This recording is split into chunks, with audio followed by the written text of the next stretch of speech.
In any given year, 1 in 5 Americans will struggle with it. Many will be too ashamed to admit it, and they won't seek the help that they so desperately need. It's 2013. Why aren't we discussing it out in the open like any other health problem? There's no shame in it. If you're struggling with mental illness, you're not alone. More than 57 million Americans experience some sort of mental health disorder each year. So don't be afraid to tell someone. You don't have to suffer in silence. And if you have a friend or a family member dealing with mental illness, reach out to them. Let them know it's okay. If possible, try to help them get the help they deserve and that they need. It's time to come together as a country and break down the fear and shame that prevent people from seeking help for mental health problems. It's time to promote appropriate and accessible services for all those in need.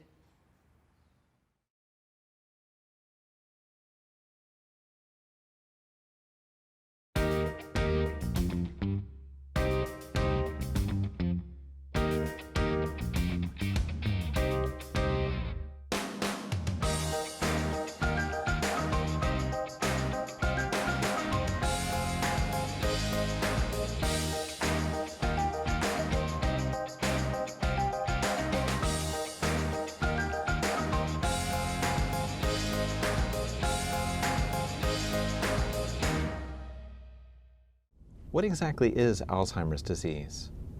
Alzheimer's disease is a brain disease. It's associated with aging, but it's not a normal part of aging.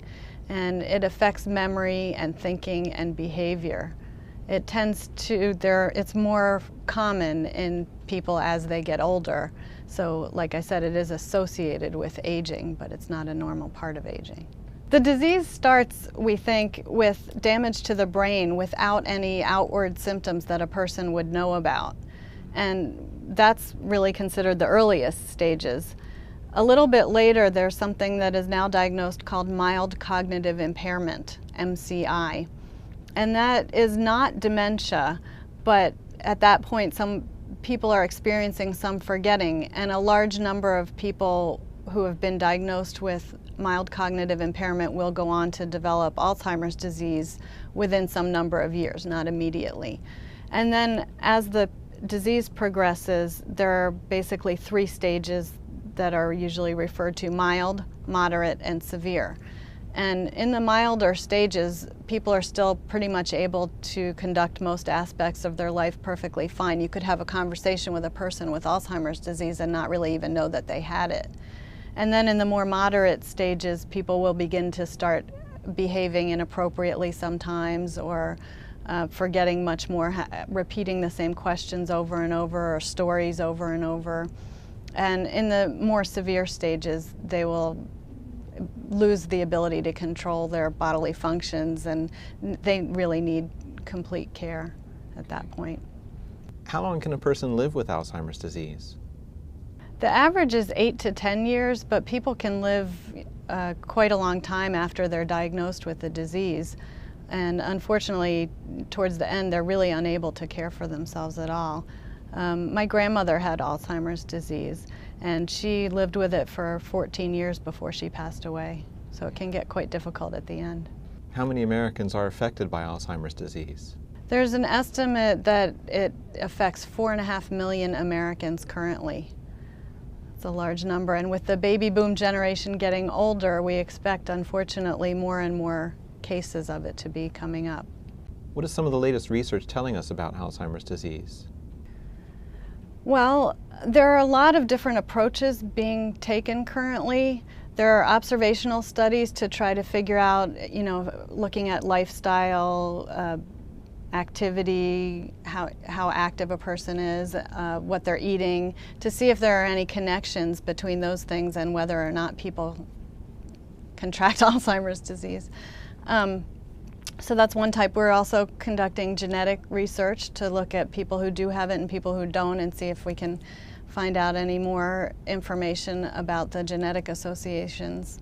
There's also some very interesting work on imaging, which is brain scans, We have now developed compounds that will stick to some of the proteins that are involved with Alzheimer's disease, and it looks like those compounds are able to show us who has the disease and who doesn't.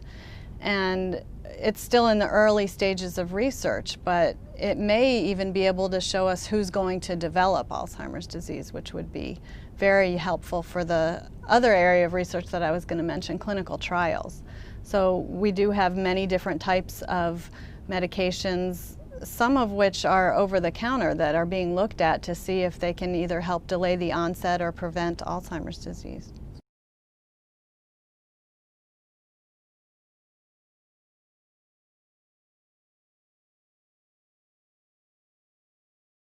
I can remember being 9 years old and sitting there watching TV and seeing this ad for a mental psychiatric facility where they would have symptoms scrolling down the TV, and at least 20 of them, and I would sit there and go, I do that. Oh wait, I do that too, and I do that. And so even at 9, I knew that there was something wrong because all of these applied to me.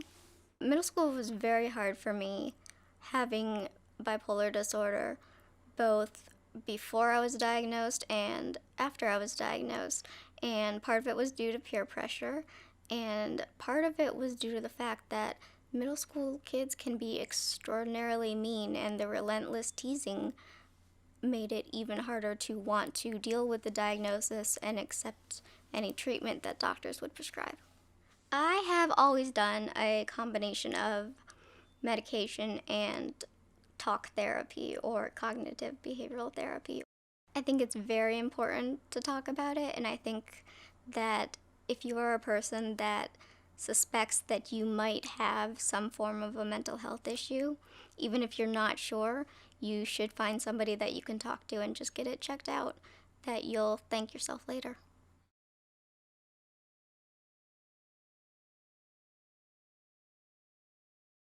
As people age, sometimes their relatives and friends judge their forgetfulness as a sign of old age. The fact is, forgetfulness that interferes with daily functions is not part of the normal aging process. This kind of behavior has a physiologic cause. In this situation, the condition may be Alzheimer's disease. A person forgets things, becomes disoriented, loses track of time, can't find the right words, or no longer remembers how to do simple tasks.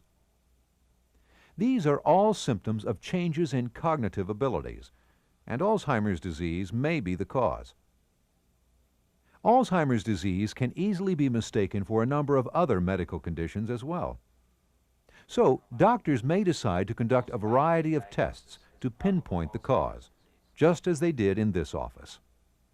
To rule out any physical causes, the doctor's staff starts by taking a patient history. The doctor then performs a complete physical exam, which includes obtaining blood tests. These may detect vitamin deficiencies, thyroid disorders, or other chemical or metabolic imbalances. Special tests might also be ordered. For example, an EEG may determine evidence of a seizure disorder. A CT scan or MRI may detect small strokes and brain tumors. Neuropsychological tests, like a paper and pencil test, measure memory and other intellectual abilities, such as language, visual spatial perception, judgment, and orientation. As people age, some loss of mental faculties is expected, but it is not normal if this loss interferes with normal everyday functioning. Other things can also cause people to appear confused or disoriented. Depression, dehydration, constipation, and improper diet can all produce symptoms similar to Alzheimer's disease. Alcoholism, overmedication, and the wrong combinations of prescription and over-the-counter medications may also account for changes in cognitive ability. Some of these conditions can be cured or treated, but Alzheimer's disease currently cannot. It's easy to see why a comprehensive physical evaluation is necessary to rule out curable or treatable conditions.